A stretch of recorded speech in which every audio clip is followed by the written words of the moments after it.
La suspensión de la fiscal de la Nación, Patricia Benavides, termina el 4 de junio. Es correcto. La suspensión a la fiscal de la Nación, Patricia Benavides, por parte de la Junta Nacional de Justicia termina el 4 de junio. Correcto. ¿Hay otro camino para suspender a la fiscal de la Nación cuando se levante esta medida? Sí, por supuesto. El Código Procesal Penal permite que las personas que están bajo investigación penal, la señora Benavides lo está, la fiscal que la investiga es Delia Espinosa, sean suspendidas en sus cargos públicos cuando estos cargos hayan sido usados o hay evidencia que pueden ser usados para interferir con las investigaciones. La cantidad de interferencias que tiene acumulada la señora Benavides sobre la razón por la que está imputada ante una fiscalía, que son sus interferencias en el caso de la hermana, Patricia Benavides, la red de influencias que tejió para separar a Zoraida Ábalos, que en algún momento le impidió intervenir allí, la propia remoción de la fiscal Revilla y de la fiscal Barreto, son las mejores evidencias que justifican el peligro que representaría que ella vuelva a ocupar la Fiscalía de la Nación. Y ese peligro forma una situación que justifica precisamente usar la suspensión del cargo, ya no para los fines de la Junta Nacional de Justicia, sino para preservar el equilibrio en las investigaciones a cargo de la fiscal Delia Espinosa, ya no en la Junta, sino ante el Poder Judicial. ¿Quién tendría que hacer este pedido de suspensión judicial para Patricia Benavides? ¿Quién tendría que formularlo? La fiscal suprema Delia Espinosa ante el juez de investigación preparatoria de la Corte Suprema, el juez Checklin. ¿Y cuánto demora esto? O sea, ¿cuánto este trámite, teniendo en cuenta que la suspensión termina el 4 de junio, un trámite como este, desde que se inicia hasta que termina, cuánto tiempo demora? Este es un trámite de urgencia, de modo que puede tomar 3 a 4 semanas. Si se va a hacer, debe hacerse de inmediato para que pueda impedir que la señora Benavides regrese a la Fiscalía de la Nación y pueda interferir contra las investigaciones. Atención que son 3, las que se siguen contra su hermana, contra ella misma y las que derivan del caso Valquiria. Ahora, suena esto un poco a por angas o por mangas, tiene que estar suspendida Patricia Benavides. Sí, es exacto.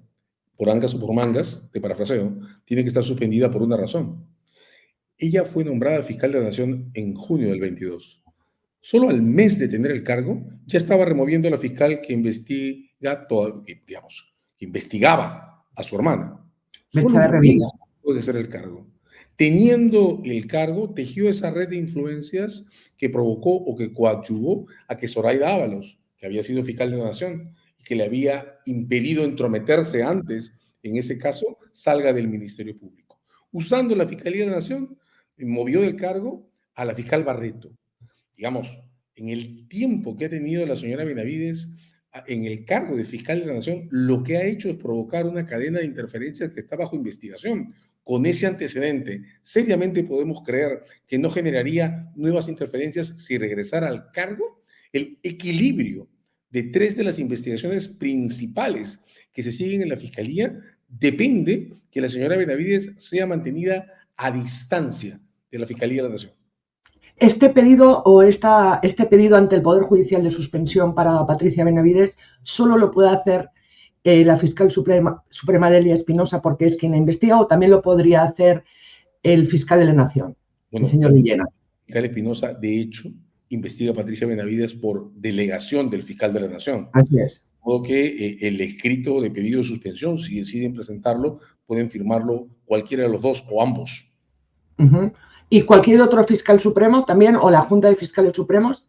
No, la Junta de Fiscales Supremos lo que, en mi opinión, tendría que revisar es si en estas condiciones el título de fiscal de la Nación, que son ellos quienes lo han otorgado, no la Junta Nacional de Justicia, debe permanecer en manos de la señora Benavides o ya se justifica elegir a alguien que le reemplace de manera definitiva. Esa es otra discusión, no atiende a razones procesales, atiende a razones de gobierno institucional, tiene consideraciones adicionales que poner sobre la mesa y es una decisión distinta. De hecho, tiene menos premura que una posible suspensión judicial. Claro, usted se refiere a que la Junta Nacional la Junta de Fiscales Supremos deberían decidir y votar quién asume, en el caso de que Patricia Benavides vuelva a la Fiscalía, deberían decidir quién, o si no vuelve, quién es el fiscal supremo o la fiscal supremo definitivamente, no de manera temporal. Y eso lo puede hacer la Junta Nacional de Fiscales Supremos. Con eso, en resumen, son dos vías paralelas que el gobierno de las fiscalías necesita elegir y adoptar en este momento. Cambiar de fiscal de la Nación, por lo que ha representado este periodo, y suspender a la señora Benavides por la precariedad y el cerco que se ha montado alrededor de la suspensión de la Junta Nacional de Justicia. La suspensión de la Junta Nacional de Justicia vence el 4 de junio y los hechos están organizados para que caduque sin más consecuencias. Ante eso, que produciría el retorno de la señora Benavides y por ende el riesgo de interferencias en tres casos muy importantes, lo que corresponde es la suspensión judicial o incluso que la Junta... Ahora, usted sostiene que la suspensión judicial es viable, pero del otro lado hay juristas que sostienen que esto de la suspensión judicial de un funcionario público solo puede hacerse en fase de investigación preparatoria, cuando el caso está en fase de investigación preparatoria. Las investigaciones, en el caso de la señora Patricia Benavides, están en fase preliminar. Delia Espinosa tiene el caso todavía en etapa preliminar. ¿Cómo nos saltamos a la garrocha este artículo que dice que tiene que ser en fase preparatoria y no preliminar? Lo que ocurre es que no es un saltarnos a la garrocha. El artículo 3384, que es del que estamos hablando, está perforado por excepciones que ya tenemos delante nuestro.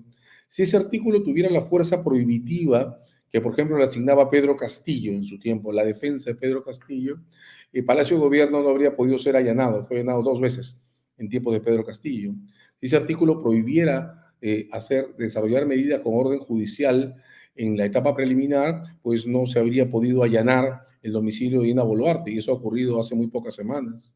Si ese artículo tuviera esa fuerza prohibitiva que se le asigna, la Fiscalía Suprema no habría podido pedir el impedimento de salida, que ahora está en deliberación contra Patricia Benavides. Digo entonces que ese artículo, esa prohibición existen, pero los tribunales de justicia, especialmente la Corte Suprema, han ido llenando la regla de excepciones para casos particularmente graves e incluso para casos sobreaforados. Todas esas excepciones están justificadas al final del día en una sola consideración: si es estrictamente necesario y la evidencia del peligro, del riesgo de lo que puede ocurrir sobre las investigaciones existe, pues entonces lo que cabe es una excepción autorizada por un juez. Repito. El artículo 364, perdón, le interrumpí.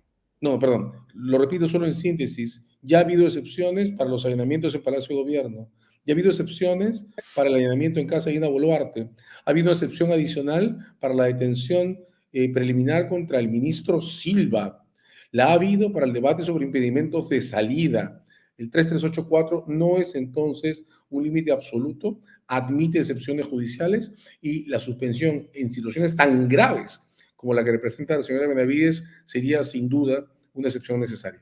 ¿Qué dice este artículo? El 384. ¿Qué dice? ¿O 3384 o 384? 384. 338.4. 338.4. Ya.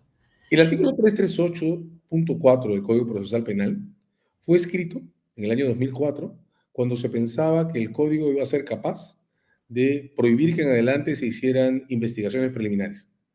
El código suponía en su versión original que no iba a haber investigaciones preliminares y que en consecuencia nunca iba a ser necesario tener órdenes judiciales, cautelares o de preservación del procedimiento sin un procedimiento preparatorio, que era el único que imaginaba. Lo que ha ocurrido desde el 2004 para aquí es que los hechos han impuesto la necesidad de tener investigaciones preliminares y de crear reglas judiciales para ellas. Esas reglas judiciales creadas por los tribunales han incluido en el sistema numerosas excepciones al 338.4. Bajo investigación preliminar se allanó Palacio de Gobierno en tiempo de Castillo 2 veces. Bajo investigación preliminar se impuso una orden de detención preliminar contra el ministro Silva. Bajo procedimiento preliminar se ha allanado la casa de la presidenta de la República, Dina Boluarte. Bajo investigación preliminar se ha abierto el debate sobre la posibilidad de impedir la salida del país. Todos estos procedimientos están autorizados por órdenes judiciales que han ido perforando la prohibición del 338.4 en todos los casos graves en los que por razones de estricta necesidad es imperativo contar estas medidas incluso durante el procedimiento preliminar. Y quienes están viendo este reporte pueden confirmar que en este momento las fiscalías piden intervenciones telefónicas e incluso allanamientos durante el procedimiento preliminar, ganando excepciones judiciales a la regla del 338.4. ¿Por qué puede pasar esto?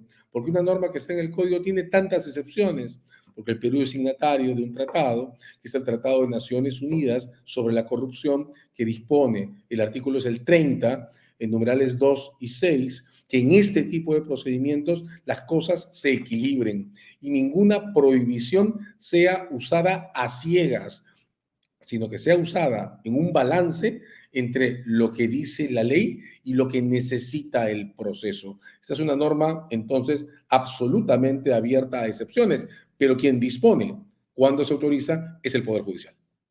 El 338.4 hace referencia a órdenes o medidas judiciales, no específicamente a la suspensión. La suspensión sería una de tantas. Por eso usted habla del allanamiento o del pedido de detención, ¿no? O sea, no hay una norma que diga para suspender a un funcionario, sino que es este artículo que se refiere a órdenes judiciales en el marco de investigaciones preliminares que ya nos he explicado que en principio no iba a haber y que luego se ha perforado con todo tipo de excepciones. ¿Por qué no se ha presentado este recurso ya? Bueno, ¿por qué no se ha intentado esto? Bueno, esa es una pregunta que debe responder el Ministerio Público. Tengo bastante claro que la Fiscalía es muy cuidadosa para organizar los pedidos que conducen a este tipo de excepciones. Como has resumido, la regla de la prohibición de medidas judiciales en la preliminar es genérica y las que se aprueban por orden judicial en el formato de excepciones justificadas por necesidad del procedimiento. Pues la Fiscalía se lo piensan mucho, se lo han pensado mucho siempre antes de pedir estas excepciones. Lo que ocurre es que en este momento, a un mes del vencimiento de la suspensión obtenida ante la Junta Nacional de Justicia o impuesta por la Junta Nacional de Justicia, el riesgo es inminente y la posibilidad de sostener la orden de la Junta Nacional de Justicia es sumamente precaria. Solo para mostrar los efectos de esta suspensión y su necesidad. Recordemos que antes que la señora Benavides sea suspendida, el caso contra su hermana estaba en un pedido de desestimación presentado por el fiscal que reemplazó a la señora Revilla ante el judicial. El caso se estaba cayendo sin recoger declaraciones claves como las de dos narcotraficantes que escaparon gracias a órdenes de tribunal, que están en Colombia y en el Brasil y que no han completado su procedimiento para declarar ante el Perú. Ese caso simplemente se estaba mandando un traste de basura. Solo se ha podido levantar porque el judicial ordenó continuar con el procedimiento después de la suspensión. Sea inocente o sea culpable, la señora Benavides no puede estar cerca del Ministerio Público y garantizar condiciones equilibradas para este procedimiento. Si la Fiscalía decide hacerlo en este caso y en este momento, va a ser por la inminencia de la caducidad de la orden de la Junta Nacional de Justicia. Hasta hace 2 semanas, creo que todos y todas confiábamos en que esa orden iba a sostenerse equilibradamente y que podía renovarse por todo lo que ha hecho el Congreso en contra de la Junta, por la manera en que les ha impedido seguir con sus procedimientos. En este momento lo que ha hecho el Constitucional es interrumpir una deliberación abierta para la destitución de la señora Benavides. Ya en estas condiciones, confiar en que las cosas simplemente van a flotar en piloto automático es ingenuo, es absurdo o es contribuir a que casos como el de Emma Benavides vayan al traste de basura sin ninguna investigación equilibrada. Y eso es indebido bajo el marco de la Convención de Naciones Unidas Anticorrupción. ¿Qué va a decir la defensa, para terminar, qué va a decir la defensa de Patricia Benavides en el caso de que la fiscal Delia Espinosa o el fiscal de Nación Villena hagan este pedido ante el Poder Judicial? Que es un hecho inconstitucional. ¿Cuál va a ser la defensa? Esto es muy curioso, pero la defensa de Benavides en ese tipo de asuntos siempre reproduce las defensas que usó Pedro Castillo en contra de ella. En este caso, como Pedro Castillo dijo, se va a alegar que el 338.4 contiene una prohibición absoluta. Eso lo dijo ya la defensa de Pedro Castillo. Y como digo, los hechos han demostrado que no es cierto. El 338.4 está repleto de excepciones admitidas, incluso por el Tribunal Constitucional, por toda la comunidad jurídica. Y además para aforados también, César. Pero por supuesto, es que el ministro Silva recibió una orden de detención preliminar durante el procedimiento de investigación preliminar a pesar del 338.4. Y es un aforado.